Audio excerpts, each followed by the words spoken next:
তুমিও জীয়াই থাকিব ৰাজন তুমিও চাই সৰ্বশক্তিমান ৰজা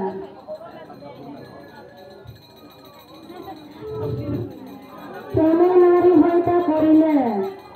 এই জগতত তোমাৰ নাম কোনেও নলব লাভতে গিৰনাতে ইমান সৰ্বশক্তিমান ৰজা হয় বকলিক হত্যা কৰিলে তোমাৰ নাম ভৱিষ্যতে লাজতে গিৰনাতে কোনেও নলব ৰাজন তেনে কাম নকৰি কাম নকৰিবা পৰিহাস নহয় ৰাজন কিন্তু তাৰ সহজ উপায় আছে যদি তুমি শুনা এই উপায় মই কওঁ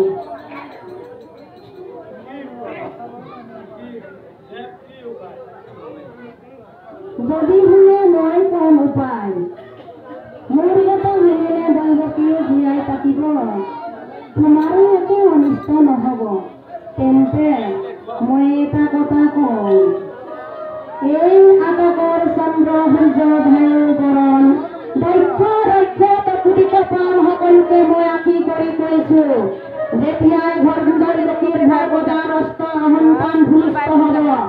এটি এটি মই তোমাৰ চৰণলৈ অৰ্পণ কৰিম ৰাজন তুমি নিশ্চিন্ত থাকক